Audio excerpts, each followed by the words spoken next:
Hi. Hi. Hi, Anusha. Hi, Anusha. Hello, Jivana. So wonderful to be here with you today. I'm so excited. Yeah, thanks for joining Thanks me. for joining me. Thank you for having me. Yeah, I just want to make sure we're live. We're live. Let's see. Let's see. Sometimes there's a little delay. Yeah. Yeah. Okay. Now I'm still hearing a bit of an echo. So There's a few people joining. if They can let me know if there's an echo. Okay. You don't have Facebook open, You don't have right? Facebook open, right? You're not looking. No. Do you Okay, want me good. to? Okay, No. good. No. Okay. Yeah, well, I'll follow along. I'll follow along. So yeah, thanks for being here. Hopefully the tech works out. It's always fun. These are the new times, right? We're learning, we're growing. We're very reliant on technology. Yeah. I spend all my time with tech stuff. Do you enjoy that? Yes and no. Yes and no. Right, You know, because I it's- have to say that this has forced me to become far more into technology, quite frankly, than I was pre-COVID, but it's definitely stressful at the same time. Yeah. Yes, it really is. Well, let's see. So So I don't see a comment yet about the yet echo, about so hopefully it's okay. So hopefully it's okay. Anyway, I'd asked before we started if you could lead us through a lead us centering. through a What centering. do you think? What do you think? Help us? Yeah, I would love to. I think, I need it myself. All right, thanks. So wherever we are, welcome to the people from the accessible yoga community that have joined us today. I'm so excited to be here with Jivana and talk about many things, one of which is my book and how we can kind of cope in these challenging and chaotic times. So I'd love to begin by leading everybody through a very short and simple centering practice. So wherever you might be, if we might just come to a comfortable seat and just gently close the eyes if that feels good to you. Of course, you don't have to, but I always do encourage my students to perhaps withdraw one of our main senses of sight if your eyes remain open by staring at a focal point on the ground. And just begin to notice your breath, how it feels in the body. Notice the gentle rising and the falling. And just begin by letting the day go. What has occurred, what is yet to occur. And just bringing the body and mind together as one through our breath. I know that I find myself being far more conscious of my breath over the past several months and really utilizing it as a tool to keep me balanced, calm, and as aware and present as I can be. And I just want you all today to honor however it is that you're feeling emotionally, mentally, physically, because there is really no right or wrong way to feel right now. So just honor how you're feeling in the mind, in the body.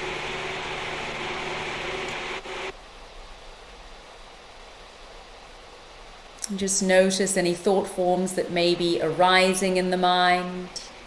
Without judgment, without resistance, you're just simply noticing. If thoughts are coming into the mind, that is completely fine and normal. But just allow those thoughts to drift away like clouds in the sky as you return to your body and your breath. Your body and your breath. Your body and your breath. And I want you all to relax in this moment, because there really is no doing this practice wrong. If there are any external sounds, just let them be. And again, draw your attention, your awareness back to the physical body, back to your breath.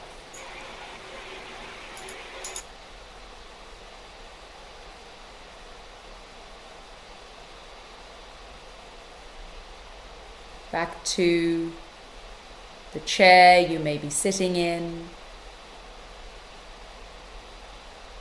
So we gently blink the eyes open if you have had them closed, returning to the physical space that we are in.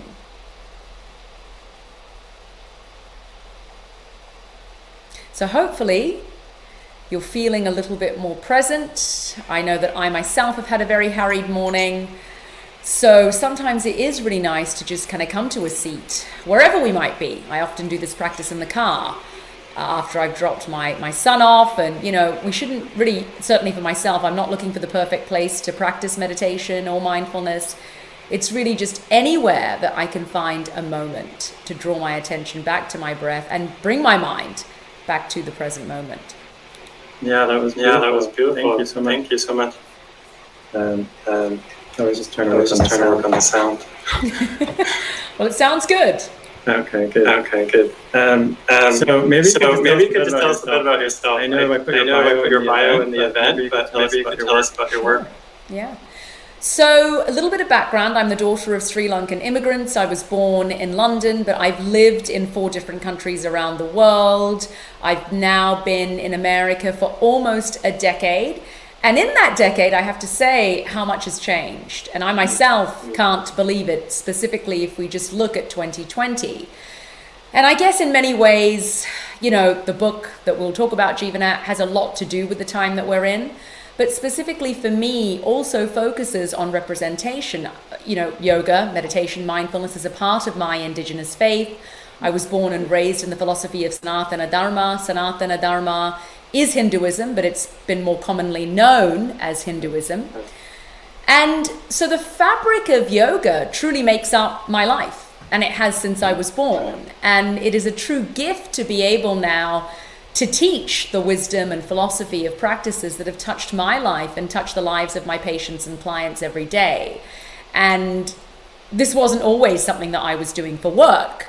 So it really is even a greater gift in this year specifically to be able to remind people of the true wisdom and essence of yoga. And honestly, that is lost in the West with all of the spiritual bypassing that we have seen so much of. I mean, beyond during this pandemic and post Black Lives Matter world that we are living in. And that's why, you know, representation is so important. So we are not consistently diluting and desecrating the ancient wisdom of yoga. Yeah, that's beautiful. Yeah, that's beautiful. But tell us more about what you do. Because I know you have a few different projects going. Yes, so there's a lot going on, but primarily what I do, I'm a yoga teacher, meditation teacher, but I do really a lot of clinical work. So I'm the wellness consultant for Hoag Hospital, located in Orange County, where I reside.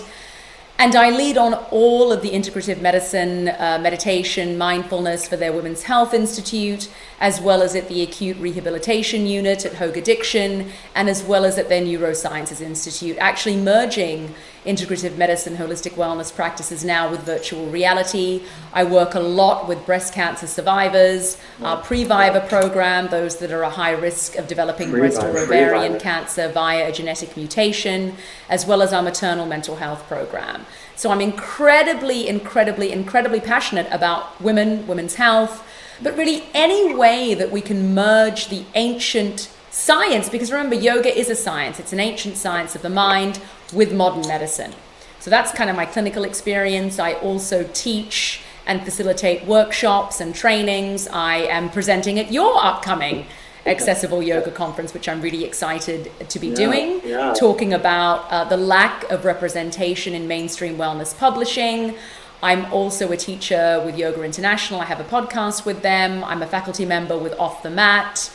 And I teach as part of 200-hour trainings as well. And I guess the crux of what I do is when we look at, I guess, the yoga work, and specifically it's around decolonization and how we can really understand the roots of yoga to make them accessible today and not give into cultural appropriation, spiritual bypassing, and the consistent misappropriation of yoga, quite frankly, which I see every day somewhere, somehow, you know. And a great example of that is on television where there was an advertisement recently, one evening, for some form of alcohol that said, could have been a beer, I think it was a beer, and it was like, you don't need a mantra, what you need is Corona Light. I think it was, don't quote me, but I think it was a beer. And I thought to myself, Corona Light is definitely not going to bring the mind under your control and use it as a vehicle to sustain you, which is what a mantra is. So, you know, I see this all the time. Yeah. And I'm sure you do as well. Oh yeah. But to use it for alcohol is shocking. Very shocking, very disappointing. But we see this all the time, you know, people that have no idea with their yoga mat out and they've got the glass of wine. And this is where I really think we have to have a demarcation between fitness and yoga, because they are two completely different things. And I'm really hoping in this post-COVID-19 world, we see that demarcation more evidently, more visibly. And we have far more South Asian teachers. There's so many now that are beginning to speak up a lot more, and that we listen and we learn from teachers that don't look like us. Because to me, that's part of the problem, where we see this consistent desecration of a very sacred and spiritual practice. Yeah. I think you said it clearly. If we could separate exercise as something else, it would solve a lot of the problems. So I don't know why everything else is called yoga. Well, exactly. And I think we know why, because it's that commercialization, that commoditization of this practice that sells. You know, wellness is $1 trillion industry. So you put yoga into anything. I see people using yoga, you're like, well, that's clearly not yoga. But they know that if they insert yoga into it, people are listening. People might be more akin to purchasing the product or trying it out, or, you know, whatever it is, when actually yoga itself means union and merging, you know, individual consciousness with universal consciousness. And a lot of where we see the word yoga used has got nothing to do with that. And so to me, we have to focus on that demarcation now as to what the true essence of yoga is. Let's utilize the word if we are representing it correctly, but otherwise let's call it calisthenics, let's call it fitness, let's call it Pilates, let's just call it whatever it is. So how could you help people understand that? How could they know something is yoga? And I'm going to try without my headphones. Still echoing. I actually don't hear you echoing. So, yeah. I don't hear an echo. Yeah, that's fine. That is a question that I ask myself all the time. You know, what can I do as an individual to impact change? Now, I'm not going to change everybody else's mind. I'm probably not going to be able to educate or empower people to even honor the essence of yoga. But through everything that I do with the workshops and curriculum that I've created for teacher training programs, as well as my own workshops, is around that exact point. How do we, through understanding what yoga is, honor it more? Because ultimately, to me, I don't blame people for not knowing. You don't know what you don't know. Yeah. But when you do know, you need to know better. And to that point, there really is no excuse anymore for I don't know. Because there's more than enough information out there. There are more than enough teachers out there that are happy and willing, especially South Asian teachers, that are happy and willing to educate people. So to me, that's not an excuse anymore. And that kind of ties into a deeper question, really, which is, to me, I think white people tend to be comfortable learning from other white people. And to me, that's what needs to change, really. So we almost need to see a complete shift in the paradigm, a complete shift of consciousness in yoga itself, where we are, as teachers of color, are not compartmentalized and are seen as experts, because we have the credentials, we have the experience, are seen as experts in the mainstream. Because obviously, because of continual colonization, that has not been the case. Yeah.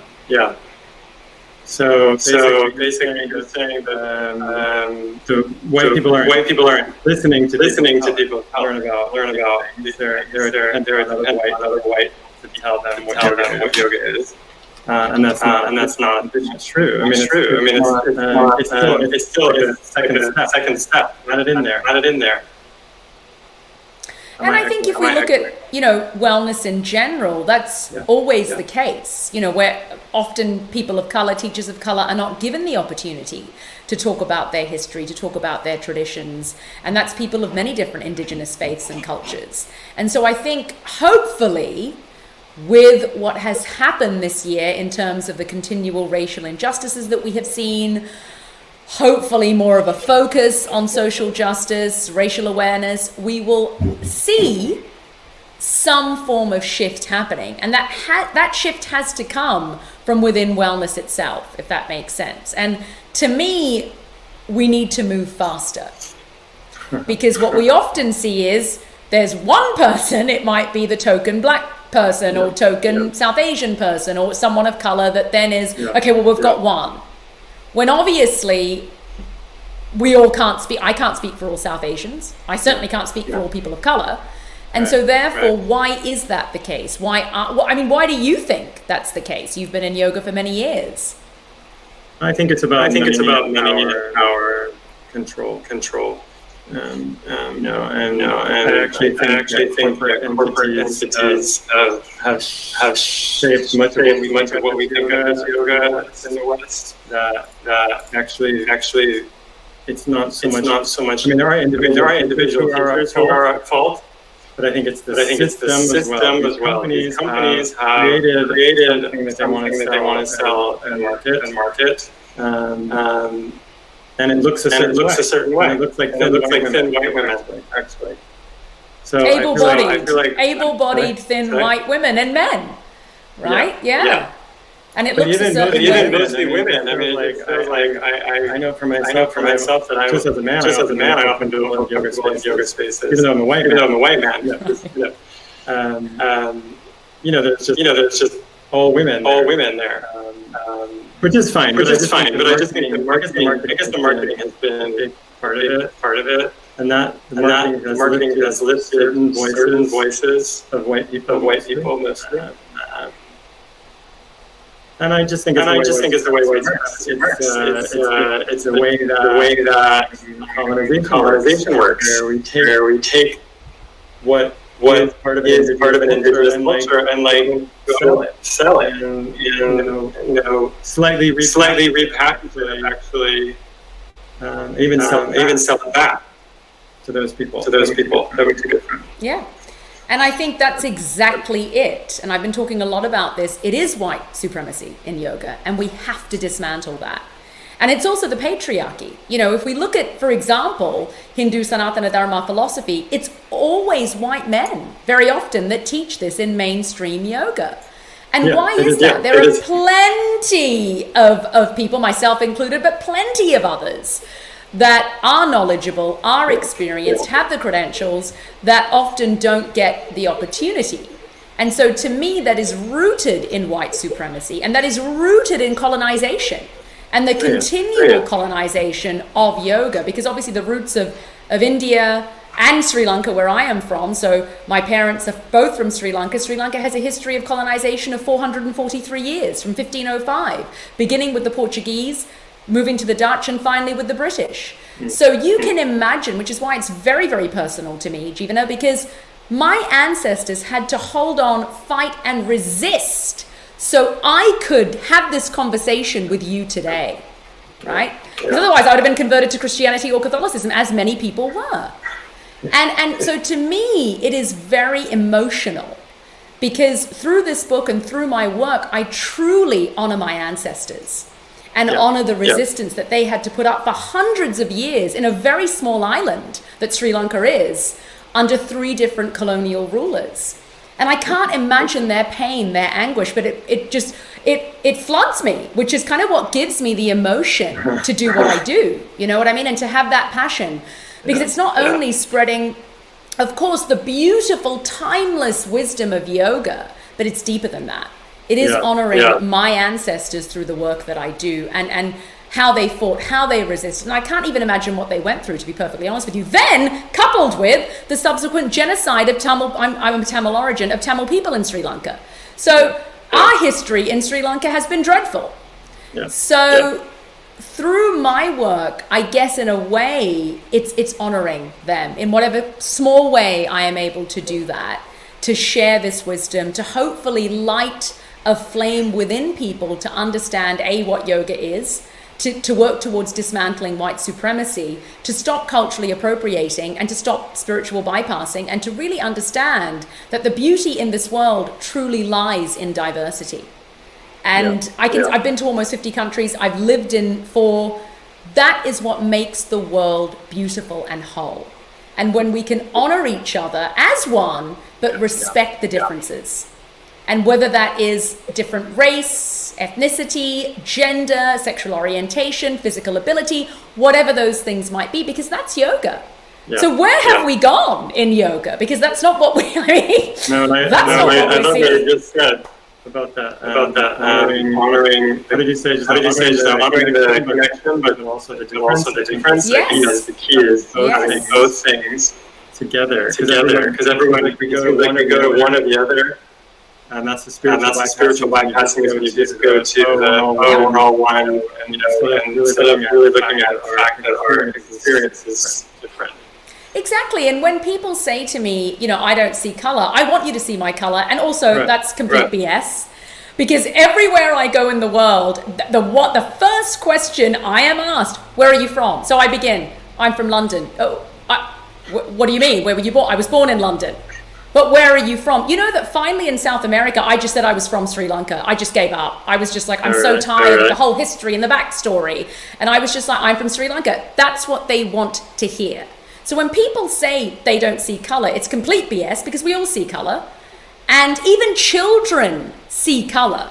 They're not making the differentiations in terms of, X is good, Y is bad. But we all see the difference. And that's not a bad thing. And I think we have to, especially in this time that we are in, embrace that and understand it. Because, coming from a city like London, we are diverse. We're one of the most multicultural cities in the world. And the beauty of that is you see people that don't look like you everywhere. And so it helps you to become more open. And I think for me, living in America, what I see are silos. And a lot of, living in Orange County, living in a predominantly white community where I am one of the very few people of color, the white people in the community that I live in, everybody that they know is white. And there's no excuse for that, because of course we have great diversity in Orange County. We're in California, we're in Southern California, but they don't wish to explore that, Jivana. They want to stay in their little, I guess, white world and not, that their favorite ethnic food might be Italian food or whatever it is, versus like, let me actually take the time to explore different cultures. We have great access to them here, and let me learn and let me open my world. It's not your fault if the area that you've grown up in is predominantly white. I've always lived and grown up in white circles and spaces. I've had to navigate that. So that's not an excuse, but it is upon you as an adult, especially for those of us in yoga and wellness, to get beyond our small circle, right? Because isn't that the practice of yoga, that we live, we experience, and therefore we are then able to see the unity and be one. We are all one, love and light, all of the famous yoga slogans that we hear spread around. That's great to say we are all one, but what are you actually doing to affect that and to impact that in society so we can all actually be one? Is a great question that we should all be asking ourselves right now in yoga. Well, that's what I was going to ask you, is how you can explain that connection between spiritual bypassing and cultural appropriation, how they get together. So, let's address the cultural appropriation first. I always like to keep everything that I talk about simple, which I do in the book, because I find that, listen, we are all overwhelmed right now. So this isn't about finger pointing. This is really as students of yoga. Because we are all students of yoga, right? Whether we're teachers, I never call myself an expert, because I'm none of those things. I am simply a student of the practice, teaching humbly what I see has worked for myself and what I see work in the lives of my patients and clients. But to me, cultural appropriation and spiritual bypassing is also rooted in white supremacy. And ultimately, that history of colonization, the history of enslavement is also rooted in why people feel, the majority, which are white people, feel that it's okay to culturally appropriate. It's okay to take from yoga, to take from, indigenous cultures, and to put together some hodgepodge of wellness practices, whether it's yoga, whether it's the cacao ceremony, whether it's the didgeridoo, whether it's burning sage. It's like almost like, well, I get to do what I want, because of course you do. You are the majority of the population, and nobody is holding you accountable. So you can do what you would want to do. Yeah. And to me, I would never dream of leading a cacao ceremony, playing a didgeridoo, or doing any of those things, because to me, am I honoring the culture that comes from? And especially if we look at indigenous cultures and Native American culture, none of us should be doing those things. And even if we look at yoga, should I, because I have gone to India for 2 seconds and I've read, 3 sutras, should I now be leading philosophy courses?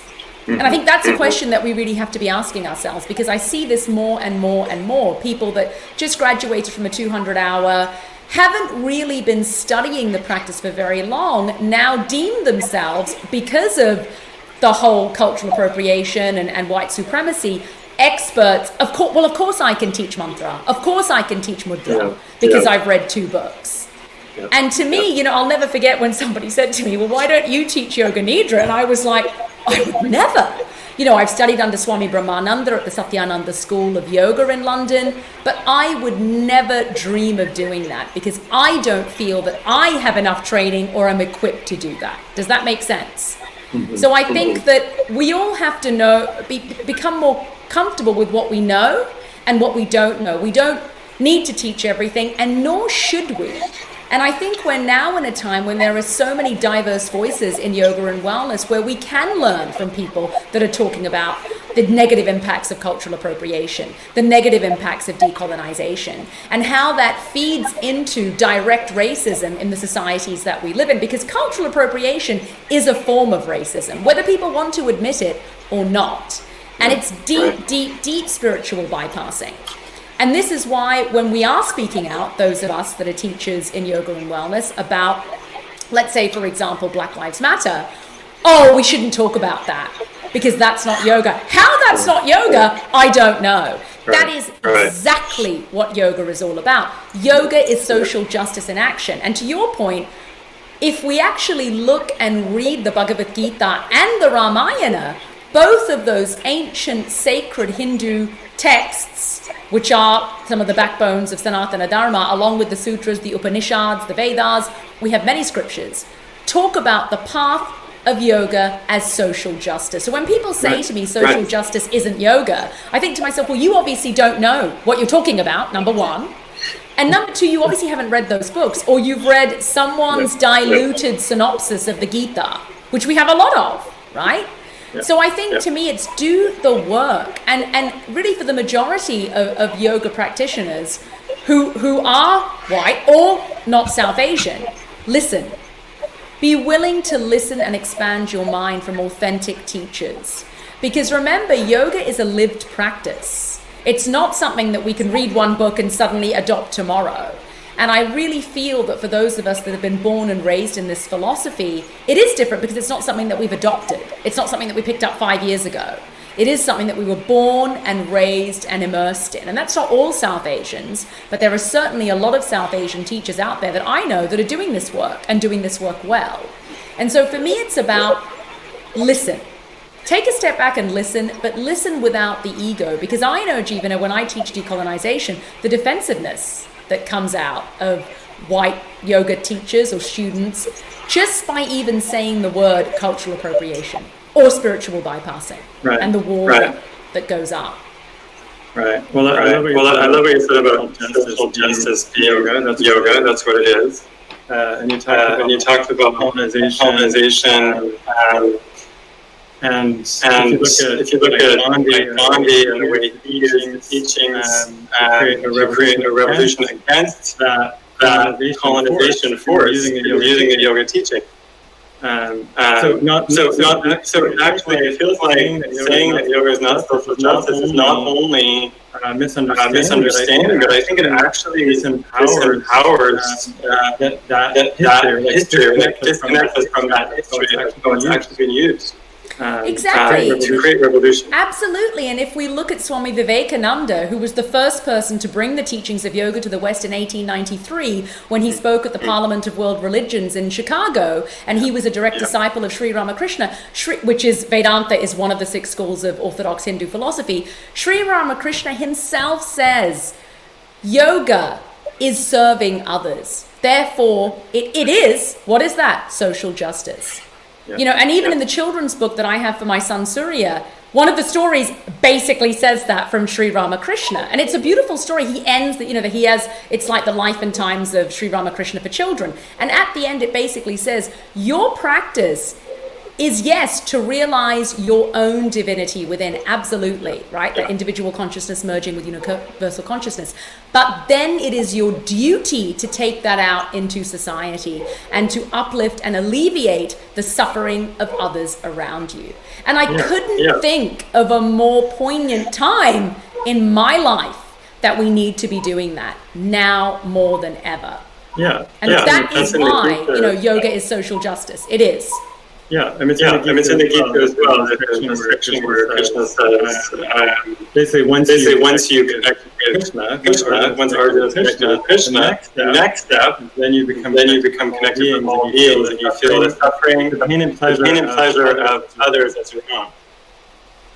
And it says that, you know, that was the journey of Arjuna in the Bhagavad Gita, right? For him to recognize not only himself, the Atman, the soul within, but to understand what his purpose, his dharma was in this life. And it's the same in the Ramayana, you know. And I think what people also misconstrue and misappropriate is anger. You know, anger is necessary as part of a mindfulness, meditation, and yoga practice. And we see that reflected in the Bhagavad Gita, the Mahabharata. The Bhagavad Gita, of course, is an excerpt from the Mahabharata, which is one of our greatest Hindu epics. Then we have the Ramayana. We see what happens to Lord Hanuman when he becomes angered, you know, and sets Lanka on fire with his tail, and then is very worried about, oh my gosh, I've done this, and what about Sita? Is she now burning? Because I was not able to control myself. I wanted to teach these people a lesson. So if we look at the scriptures themselves, they give us the answers. The wisdom is timeless. It's almost this whitewashing, this dilution, where they're like, oh, we can't be angry. You know, and no one's saying, you know, to me, we must be angry right now. I feel like I'm in a constant rage at the moment. But how am I channeling that? You know, how am I some days, listen, I'm channeling it well, and some days I'm not, right? And that's okay. That's the practice. But to me, how am I able to channel my anger, my rage into direct action? Because that's what, to me, we need to be doing. All of us need to be doing. And I have seen in my own community in Orange County, within yoga, within wellness, the rise of white supremacy coming from yoga teachers.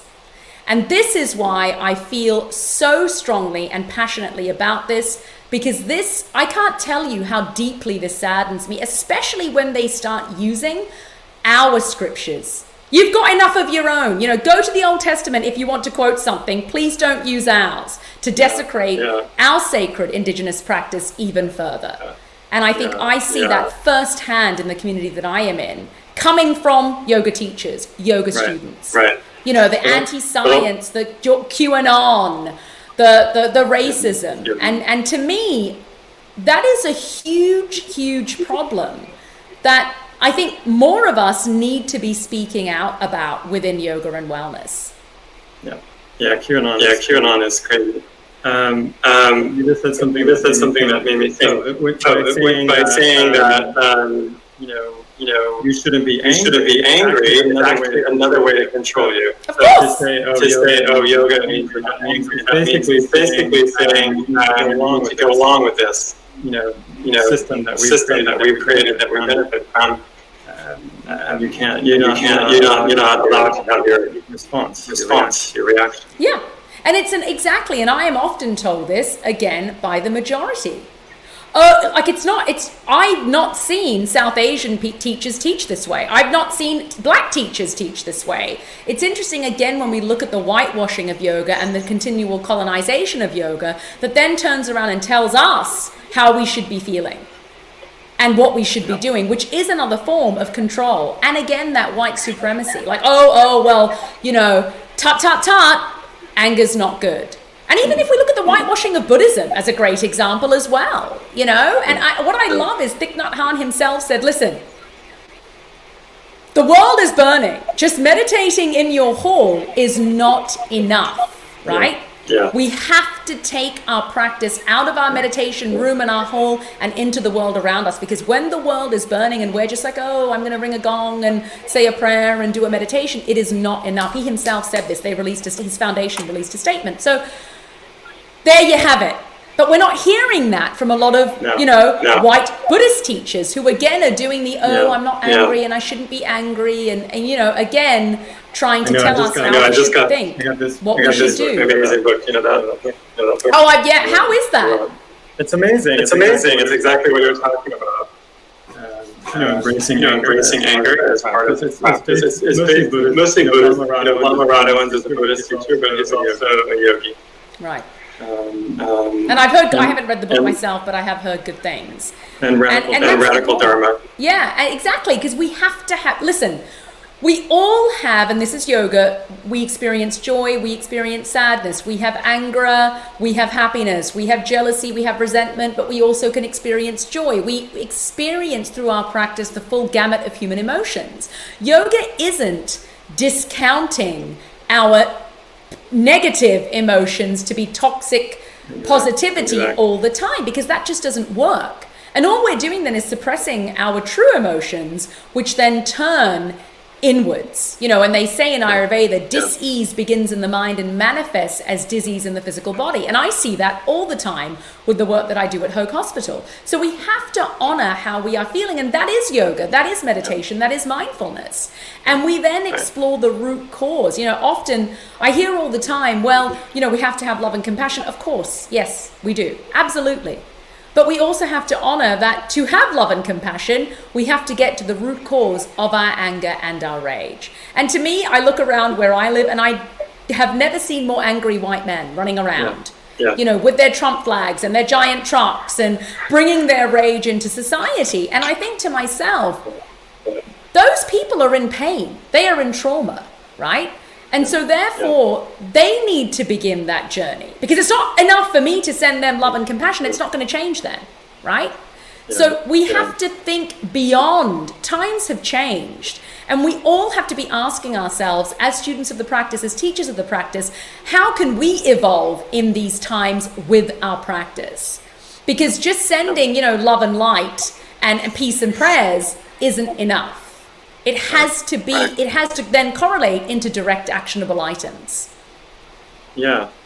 Which is why I don't understand why more yoga people aren't getting behind Black Lives Matter, and they're getting involved in QAnon, which is literally created to stay in the status quo in a roundabout way. I mean, it's just.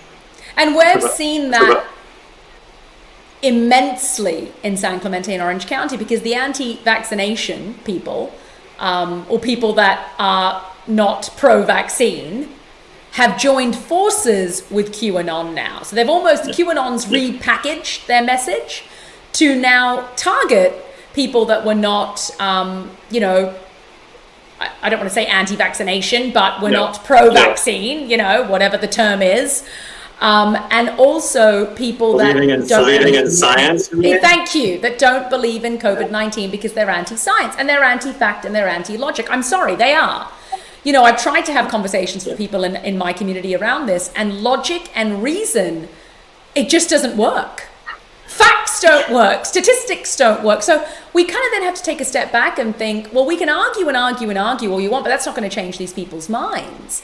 So then we have to really think, okay, what can I do and who can I canvas that is willing to listen and is willing to learn? And who then can I work with to educate, right? And inspire to really live the practice of yoga in its true form and its essence. Because I can tell you, the yoga teacher here in San Clemente that led the counter protest to All Lives Matter, he's not listening. He's not learning. Clearly the man's not meditating effectively. And he was leading meditation workshops and sound healings. And to me, the biggest issue with that is, Jivana, the silence, the deafening silence from the rest of the yoga community. Because to me, he's one person. That's one person. Where's everybody else? Why is everybody else not outraged by this? Yeah. Well, I love what you said about dealing with our anger, because I think that's in the Gita also was part about anger disturbs the thinking process and distorts, and then we lose rational thinking. So it's like we've actually supported yoga to think about avoiding the pain. That actually makes it so we can't even think clearly. Exactly.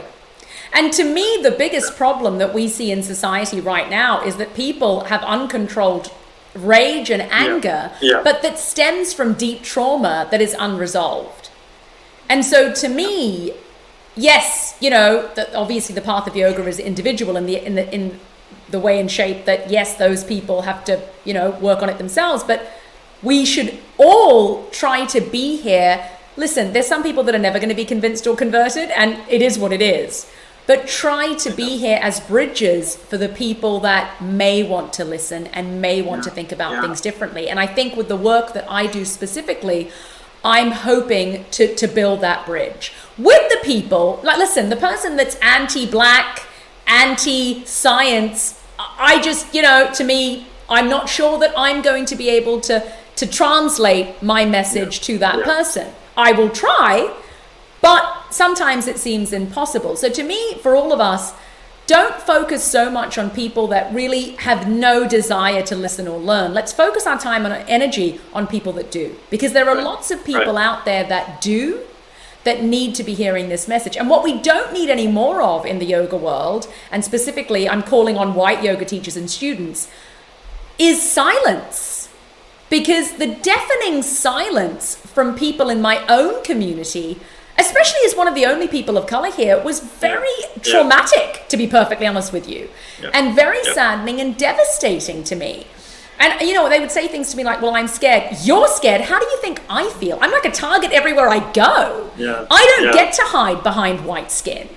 So and I think that's the practice. We have to live our message. And to me, there's so many yoga teachers out there that say the right thing, but what are you really doing? And how are you really impacting change in your community? Because to me, we need action. We don't need words anymore. We need action, and we need it now.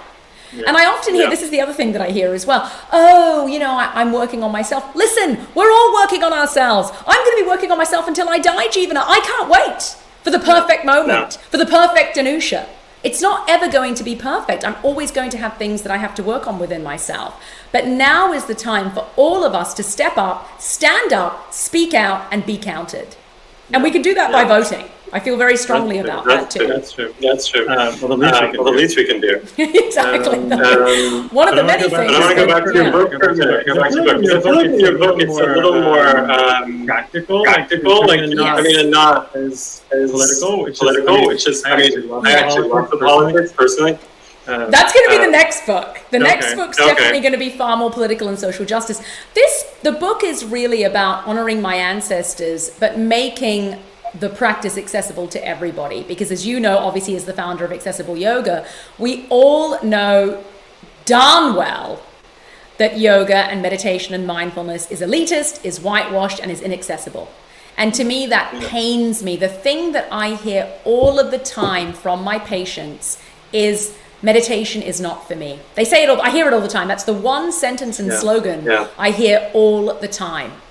And it pains me because meditation is for everybody, but they don't see themselves represented, right? They see a white, thin, able-bodied, drinking green juice, vegan, whatever you want to call it. And so they don't feel comfortable with that image. They don't see themselves represented. And they also just feel that it will be something else that they fail at. And quite frankly, we have enough to feel bad about right now. Nobody wants to begin something where they're just like, oh gosh, I'm not good at that. And I hear that, especially with my work in addiction, I hear that all the time. I'm not good at it. And I say to people, we're not here to be good at it.